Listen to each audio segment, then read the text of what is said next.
Welcome to the Blathering Rumor special edition from a undisclosed location for the blather for me. I'm traveling right now, but I was able to. This is important, so I made some time, and we're gonna talk about the plight of journalists in Bangladesh currently.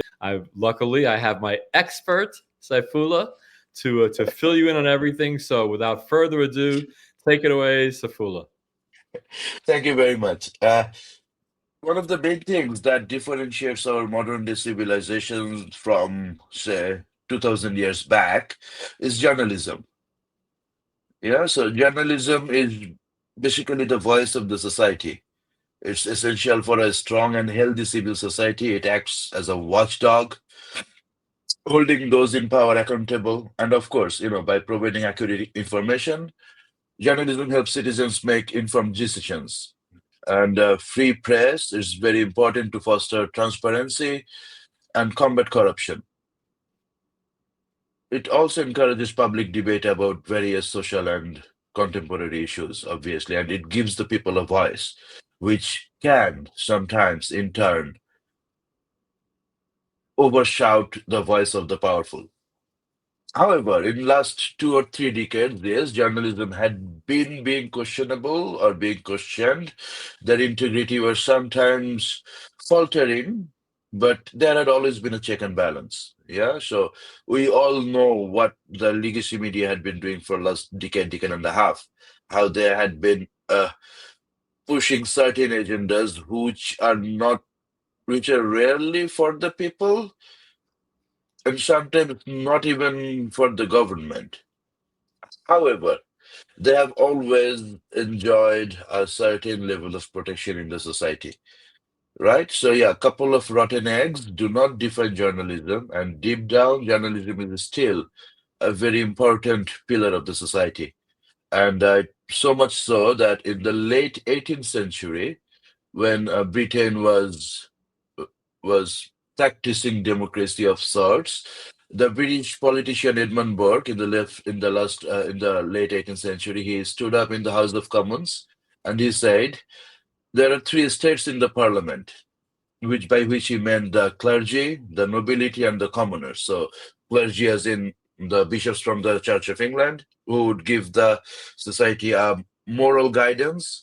And the second estate would be the nobility, the aristocrats, the lords, people with titles, like who were basically the owners of everything at that point of the time. And of course, the third estate was the commoners, the member of parliaments who were elected by the common people, the member of the members of the House of Commons. Yeah, so Edmund Burke continued. There are three estates in Parliament, but in the reporters' gallery yonder, there sits a fourth estate more important far than they all. So, according to Edmund Burke, the journalists sitting in the journalist gallery in the House of Commons were more important than the other three because they're supposed to decide, they're supposed to signal out, they're supposed to whistle, they're supposed to shout out and show the society where it's going wrong. Where if the nobility is taking the society to a wrong direction, they're the ones who is gonna point that out. And the famous US President Thomas Jefferson, he also chimed in. He was he was quoted to say something in the lines of, "Were it left to me to decide whether we should have a government without a newspaper or a newspapers without a government, I should not hesitate hesitate a moment to prefer the latter." So journalism is very important for any kind of functioning civil society. There is no denying that. There is no denying that. However, in our present day Bangladesh, it is somewhat different. And as I mentioned before, we are living through a new normal right now, and where journalists they are being intimidated by social media posts of certain individuals, and they are being forced to change their newses. Sometimes completely remove their news articles from their portals. So since the interim government took charge, the so-called interim government took charge in Bangladesh, they have been targeting journalists, especially the journalists who are not Muslims. the minorities. So, uh, according to the latest number, investigations were launched against 53 journalists who were not Muslim, and prominent journalists, loud voices of the society, like Shamul Datta, Nabanita Chaudhary, Subhash Singh Roy, they had been being persecuted, and one of the one of the grassroots level journalists, Mr. Tapan Kumar Bhadra, he was the vice president of a local level press club. He was hacked to death in front of his own house. So yeah, that's what is happening in the journalism business in Bangladesh at this moment.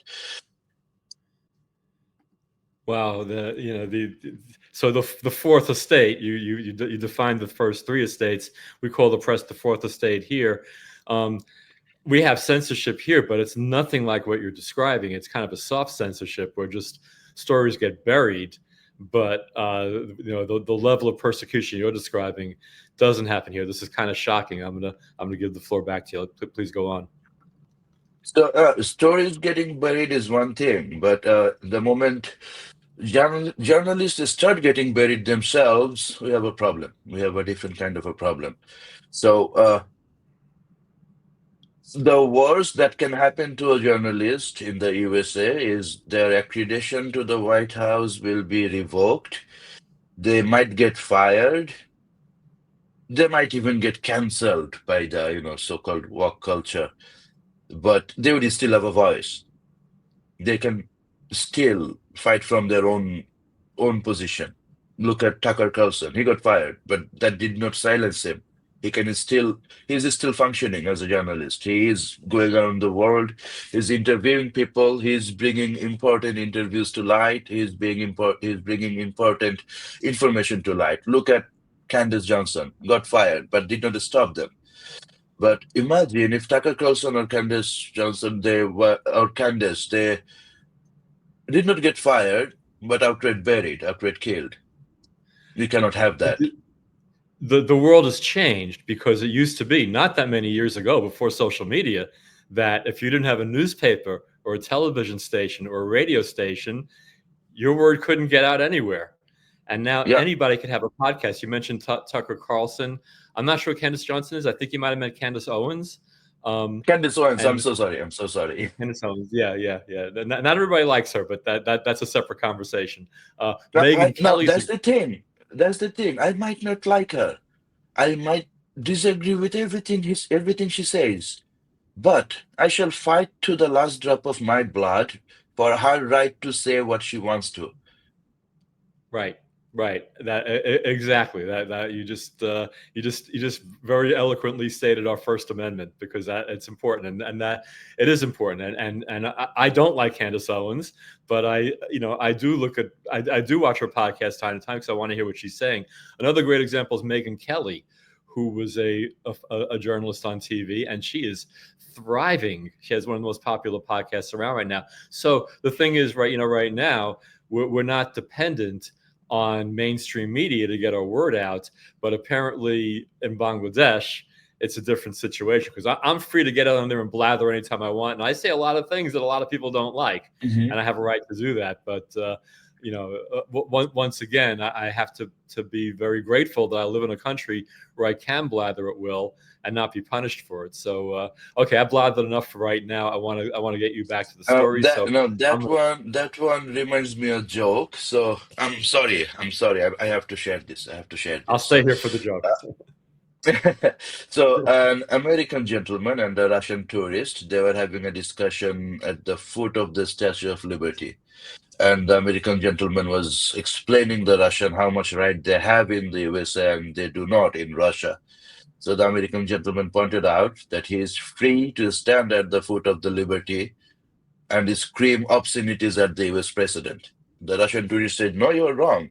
I'm perfectly free to stand in the middle of the Red Square in front of Kremlin and shout obscenities at the American president." That's the So American president. that's where the freedom of speech or freedom of journalism is in Bangladesh right now. Because as long as you're not parroting the government narrative, you are a pariah and you shall be persecuted, sometimes executed. So yeah, there's that. Okay, so I have some numbers. I have some numbers, and which are, by the way, just for 3 months. I do not have the numbers at this moment for what happened from July, August till December last year, or for April either, because news or information is being suppressed, and it is really difficult to get checked and corrected and and confirmed numbers, because there are a lot of, because the information water is very much muddied. So there are a lot of propaganda in action. But these numbers that I have right now, they are very provided and verified by one of the most prominent human rights NGOs in Bangladesh. They call themselves Aino Shalish Kendra, which translates to Law and Arbitration Center. Yeah. So according to them, from January to March 2025, 8 journalists were threatened, harassed, or tortured by the law enforcement agencies. 3 of them got death threats. 7 published news faced a lawsuit. 14 journalists were tortured, attacked, threatened, harassed, or or Molotov cocktailed or bombed by the terrorists, by the non-government factions, by the non-government actors, but who basically are running everything from behind the show, the jihadists. 10 times, 10 times the other political parties, the anti-Awami League political parties, members of those parties assaulted journalists. And 48 of them, 48 journalists were victims of assault while performing professional duties. I'm not going to read it out. I'm not going to read it out, but let's just point out that there had been 102 instances of journalists being attacked during just 3 months. Wow. So that's one every day, more than one every day.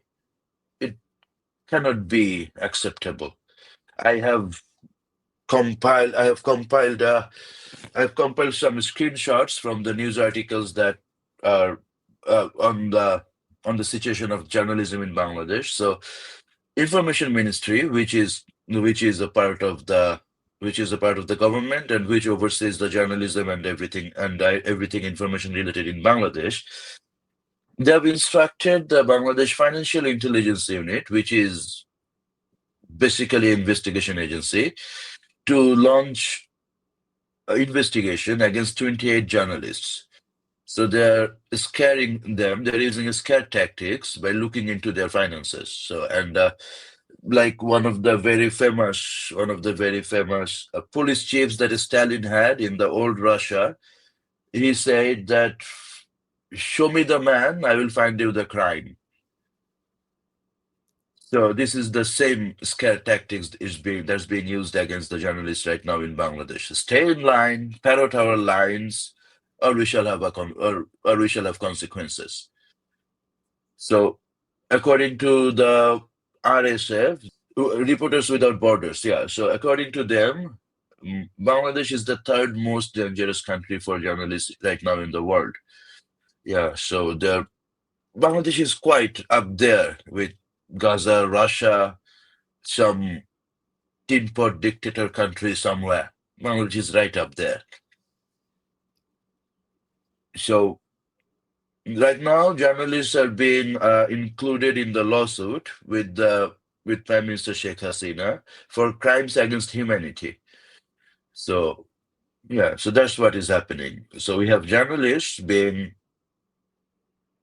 put in a lawsuit for crimes against humanity. When so far that the UN is calling out to withdraw cases against journalists and right defenders. That's how far it went. Mind you, the Secretary General of the United Nations was happy to go down to Bangladesh and take photos with Dr. Yunus. And his organization had to speak out against what Dr. Yunus is doing towards the journalists. One of the news channels, they call themselves Shomai TV. Shomai translates to time. So in English, it would be called Time TV. Yeah, so they had been doing their journalism, but so-called student protesters, they stormed their head offices and they demanded the termination of journalists. And a number of journalists were fired on the spot without any compensation. 29 journalists, well, 29 more. So far, since last August, more than 1,000 journalists have lost their accreditation. So their accreditation to perform their professional duties are being taken away. They are being silenced. Pro-government lawyers, they physically assaulted journalists. And that is okay. No contempt of the court charges were brought against those lawyers. AP, Associated Press, it's a worldwide organization. Their photographers were assaulted when he was out there collecting news, when he was performing his professional duties. You can see that he's being given treatment by a doctor. And here is another journalist after being attacked and assaulted, and you can see the aftermath of it. So that's what is going on. I'm not gonna make this into a presentation, but we have one of those headlines pretty much every day. So that's what is Cool. going on in Bangladesh right now. I want to move back to one thing you said a little bit earlier when you said, "Show me the man, I'll show you the crime." Because just like Americans aren't hearing anything about what's going on in Bangladesh, and what we're doing is Hmm. we're getting the word to Americans. Similarly, I'm guessing because we have a very large Bengali audience for these videos, and I'm guessing a lot Hmm. of Bengalis don't hear a lot about what's happening in America, which doesn't compare at all. But there was one thing you said, which is when you said, "Show me the man, I'll show you the crime," because law enforcement typically is, "Show me the crime, and I'll find the man." But when you go, "Show me the man, I'll show you the crime," what happened here was the opposition did not want Donald Trump even running for president. Hmm. So they created crimes. They created a whole stack of crimes in different states just to keep him off the ballot. And so Yeah. that's a great example of, show me the man, I'll show you the crime. So the US judicial system, it works on that a man will be judged by his peers, right? So Right. you have a jury of 12, and they are gonna judge if you're guilty or not. Then the judge will pass the verdict. Right. That's how it works, right? So Yes. they want to indict and convict Mr. Trump while the entire country is voting for him. So his peers did judge him. They judge him to be the president of the country. That's what ended up happening. Yeah, there were 300 million people who became the jury in that particular Yes, case. exactly.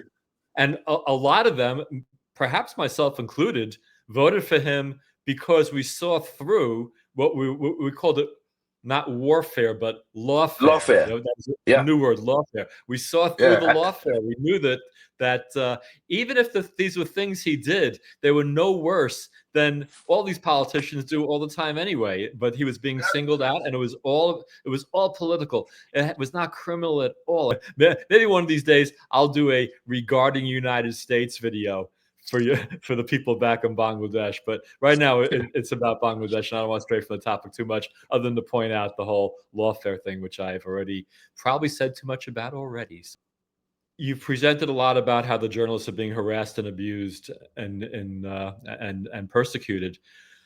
Is there any pushback? What are the journalists themselves saying about what's going on? Mm, I spoke to a very senior editor of one of the national newspapers in Bangladesh. Obviously, he would not say anything on the record, so I cannot mention his name or anything. But he was saying that people were protesting fascism in July and August. Now they're getting the taste of it, what fascism actually looks like. Yeah, so I'm like, okay, so what are you gonna do about it? His reply was, I have children, I have wife, I have a family to run, I have mouths to feed. So I'm gonna keep my head down. I'm gonna write what I'm told to write, and I'm gonna take my wages. But yes, some journalists they are daring to speak up. They are speaking up, and uh, not a, not a lot of them. Not a lot of them. I do have some clips of some journalists of I mean, their first person accounts of what is happening to them and what had been happening to them. So yeah, I would like to share that with our audience now. বললেন বলার পরে তারা বলছিলেন যে আমাদের তথ্য তাদের মনোপুত নয়, আমাদের তথ্য বা আমরা যে খবরগুলো প্রচার করছি সেগুলো তাদের বিপক্ষে যাচ্ছে, এই সমস্ত নানান নেতিবাচক কথাবার্তা। এবং তাদের মধ্যে দু একজন যে কথা বলতে চাননি এমন না, তাদের মধ্যে দু একজন ছিলেন যাদেরকে আমার মনে হয়েছে তারাই আসলেই হয়তো শিক্ষার্থী, এবং তাদের যে যৌক্তিক দাবিতে যে আন্দোলনটা চলছিল সেই আন্দোলনের একদমই সাধারণ মুখ মনে হয়েছে আমার কাছে। এবং আমি কিন্তু আক্রান্ত হওয়ার মুহূর্তেও যে দু তিনটি প্রতিক্রিয়া পেয়েছি তাদের মধ্যে থেকেই পেয়েছি। তো এই প্রতিক্রিয়াটি নেওয়ার এক পর্যায়ে আমরা যখন আমাদের পেশাগত দায়িত্ব পালনে ব্যস্ত, তখন ৮-১০ জন যাদেরকে আসলে খুব ভালোভাবে লক্ষ্য করা আমার পক্ষে সম্ভব হয়নি, বিশেষ করে পিছন থেকে এসে তারা আমাকে এবং আমার সহকর্মী যিনি ছিলেন ক্যামেরা পার্সন, তাকে এলোপাথারি কিল ঘুষি দেওয়ার শুরু করে। তো আমাদের কাছে বুলেট প্রুফ জ্যাকেট পরা ছিল, মাথায় হেলমেট ছিল, যে কারণে বেশিরভাগ কিল ঘুষি আসলে আমাদের খুব বেশি আমরা আহত হইনি। কিন্তু আপনি জানেন বুলেট প্রুফ জ্যাকেটটার ঠিক কাঁধের এই জায়গাটা খোলা থাকে, এখানে আমি বেশ কয়েকটা ঘুষি লেগেছে, সেটার ব্যথা এখনো কিছুটা আছে। আর এই পরিস্থিতির মধ্যে থেকেই কোথায় থেকে কে একজন এসে পেছন থেকে আমাকে একটা ওই পাইপ, পানির মানে সাপ্লাই লাইনের যে পাইপ, সে পাইপ দিয়ে আমার মাথার মধ্যে একটা সজোরে আঘাত করলো। আমার হেলমেট ছিল, সে কারণে আঘাতটি হয়তো আমাকে শারীরিকভাবে আহত করেনি, কিন্তু সজোরে আঘাতের হেলমেট পরা অবস্থাতে এক ধরনের ট্রমা, বা আমি খুবই আসলে অবাক হয়েছে যে এমন তো হওয়ার কথা ছিল না, কারণ আমি তো আমার পেশাগত দায়িত্ব পালন করার জন্যই গিয়েছি এবং আমি কোনো পক্ষ নিয়েও সেখানে যাইনি। তো সেটি একটা খুবই দুঃখজনক অভিজ্ঞতার মধ্যে দিয়ে আমরা গেছি, এবং তারপরে আমি এবং আমার সহকর্মী যত দ্রুত সম্ভব ওখান থেকে বের হয়ে আসার চেষ্টা করলাম। তখনও ২-৩ জন ছিলেন যারা আসলে পালন করছিলাম, কাজ করছিলাম। সেক্ষেত্রে উত্তর বাড্ডায় পুলিশের সাথে যে ছাত্র এবং অন্যান্য দুর্বৃত্তের সাথে সংঘর্ষ হচ্ছিল, তখন আমরা ওখানটাতেই ছবি নিচ্ছিলাম, আমি এবং আমার ক্যামেরাম্যান। ওনাদের উদ্দেশ্য ছিল আসলে আমাদের মাঠ থেকে তুলে দেওয়া, আমরা যাতে ওনাদের কোনো ছবি বা ওনাদের কোনো সহিংসতা আমরা না নিতে পারি। আমাদের যখন ঘিরে ধরে পিছন থেকে কয়েকজন দুর্বৃত্তকারী আমাদের কিন্তু উপর্যুপরি পিঠে লাঠিসোঁটা দিয়ে আঘাত করে। যখন আমি কিছুক্ষণ মার খেলাম, তারপরে দেখতে পেলাম যে আমি এখানে দাঁড়িয়ে থেকে মার খেলে আমার জীবন নাশের সম্ভাবনা রয়েছে। সেক্ষেত্রে একটি ছাত্র আমাকে কিন্তু সেখান থেকে অনেকটাই সেভ করে নিয়ে আসছিল, তখন পিছন থেকে তারা আমাকে আরও হামলা করছিল।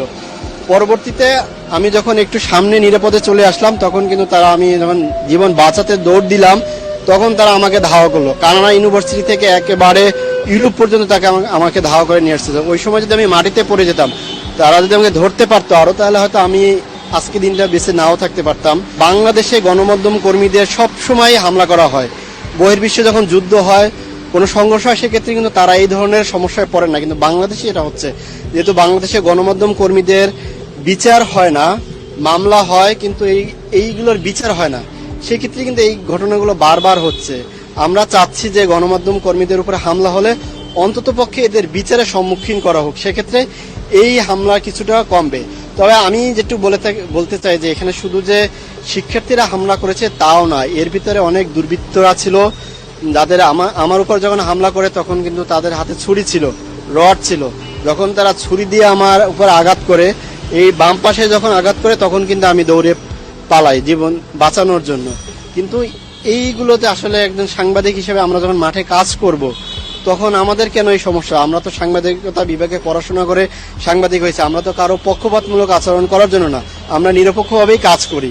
বারবার কেন আমাদের উপর এই ধরনের হামলা হচ্ছে? শুধু ডিবিসির 6 জন সাংবাদিকের উপরে হামলা হয়েছে, অন্য অন্য মিডিয়ার উপরে হামলা হচ্ছে। আমরা চাই গণমাধ্যম কর্মীদের উপর হামলা হলে এটা যেন নীরব না থাকে, এটার জন্য একটা বিচার হয়। আমরা বিচারটাই চাচ্ছি আসলে। এবং যে ইউরোপে যে 60 জন পুলিশ সদস্যদের উপরে হামলা হয়েছিল, ওইখানে সিসিটিভির ফুটেজগুলো কালেক্ট করলেই আসলে কিন্তু দেখতে পাওয়া যাবে যে এরা কি আসলে শুধুই শিক্ষার্থী ছিল না দুর্বৃত্তও ছিল। দৌড়াতে আসলো, কিছু ছাত্র ছিল, সঙ্গে অছাত্র বেশি, যারা এলাকায় টোকাই বা অন্যান্য গাড়ির হেল্পার, বাসের হেল্পার, রাস্তায় সিগারেট বিক্রি করে বা নেশা করে এরকম লোকজন, এবং সমস্ত গাছ উপড়ানো তাদের হাতে, মাঝখানে যে রাস্তায় লোহা দিয়ে যে ব্যারিকেড দেওয়া সেগুলো এগুলো হাতে, এবং তারা হলো অগ্রভাগে। শিক্ষার্থীদের হাতে হয়তো কাচের গুঁড়া, মরিচের গুঁড়া এই ধরনের কিছু, কিন্তু তাদের হাতেই মূল অস্ত্রগুলো, এবং তারা পেছন থেকে কয়েকজন পুলিশকে তারা আটকাতে পেরেছে। তাদের কথোপকথন, আমি একজনকে টেনে হিঁচড়ে আনতে দেখেছি, তাকে হাতের হাড্ডি, পায়ের হাড্ডিতে মারছিল, তাকে টেনে হিঁচড়ে আনতে হচ্ছিল, সেই পুলিশ হাঁটতে পারছিল না। তার হেলমেট পরে গেছে একটা বাড়িতে, ওই বাড়িটা আমার সামনে দেওয়া। আমার পাশ দিয়ে যখন যাচ্ছিল, একটা আঘাতে তার মাথার একদম খুলি, চামড়া পুরোটা ঝুলে গেছে, তখনও সে তাকাইছিল। তারপরে যখন তাকে মারার উদ্দেশ্যে ওরা কথা বলছিল, আমি তার থেকে বেশি দূরে না, আমি ওই টিকিট কাউন্টারে দাঁড়ানো, ওরা সিঁড়িটা দিয়ে পানির কাছে নিয়ে গেল। এখন ওদের কথা ছাড়বি না, মেরে ফেল। যখন ওরা হুঙ্কার দিয়ে বাড়ির পর বাড়ি লোহার রডগুলো দিয়ে দিচ্ছিল, মানে ওরা আমার উপরে যখন এরকম চোখ গরম করে তাকালো, তখন আমি বলছি ও তো মানুষ, ওর ভেতরে এখনো জীবন আছে, ও নিঃশ্বাস নিচ্ছে। তখন ওখান থেকে একদল বললো যে এর মারার পরে একে মারবো, ওকে তো মারবই, ওদের কাপড় চোপড়ও রাখা যাবে না, মেরে এমন পর্যায়ে করবো যে ওদের কাপড় চোপড়ও থাকবে না গায়ে। তারপর থেকে 2-3 জন এসে আমাকে জাস্ট হ্যাঁচকা টান দিয়ে বললো যে আন্টি, আপনার ছেলে হয়তো আমাদের সাথে আন্দোলন করছে, আপনি এখানে দাঁড়ায়েন না, নিরাপদ না, এগুলো শেষ হলে হয়তো আপনাকেও ধরবে, কারো কিছু বললেন না aunty.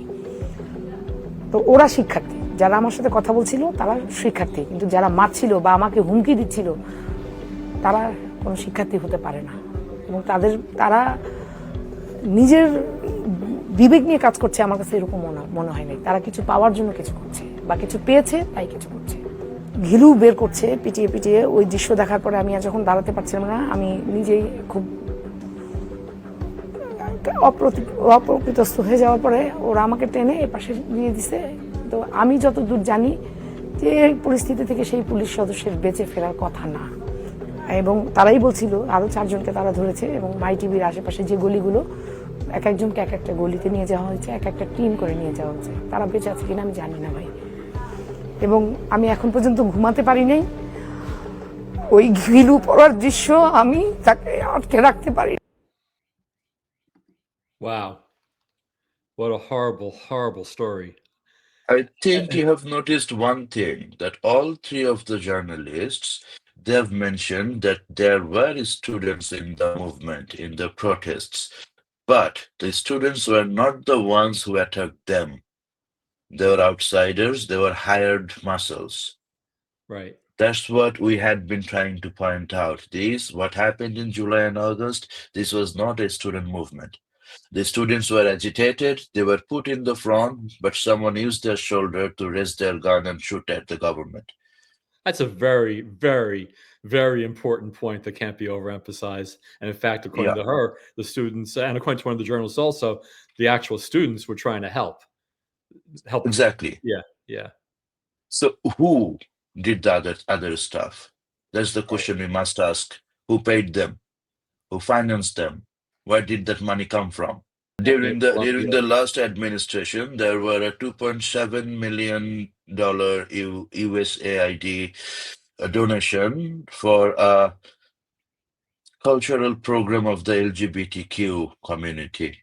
Now, mind you, LGBTQ community that is not very vocal is, yes, there are people in our society from that community, yes, but they had never been that much vocal or in the face or that organized. So $2.7 million goes a long way in Bangladesh. Right. Yeah, for the exchange rate, it goes a long way. So if someone organized, what do you call it, a cultural program for $2.7 million, that would be broadcasted live all over the world. That's how big that would be. We did not see anything like that. So where did the money was getting funneled away to? No, Right. who's going to ask that question?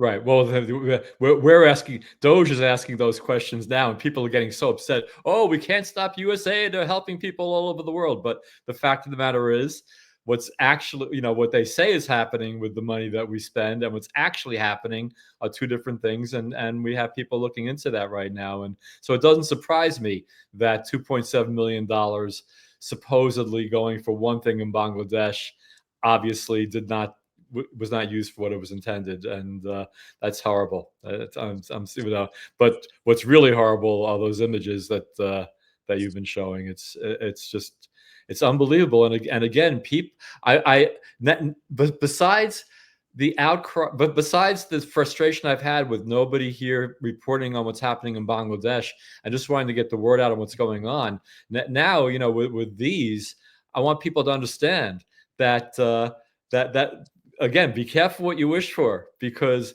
this is where we could end up if people get their way. So anyway, please continue, sir. Let's play the next one.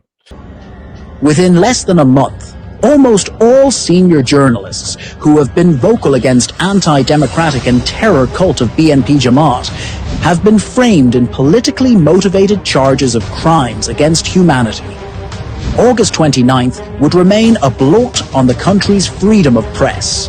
Trumped-up charges have been brought against as 32 senior journalists, putting them on the same list with politicians.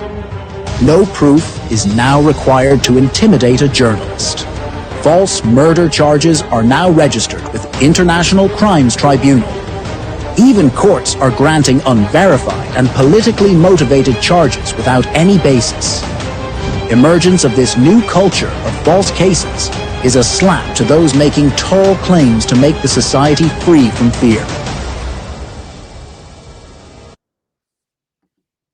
Wow. The hits just keep on coming. They talk about trumped up charges. That's what they did with Trump, by the way. It's a play on words. But again, find the man, I'll show you the charge. That's called the trumped up charge, which is what they did against Trump, ironically. Yeah, and that's what is being done in Bangladesh right now. I hope the international media will have the same outcry, the same level of noise regarding these when they saw a Palestinian journalist getting shot. A Palestinian person wearing a blue vest getting shot.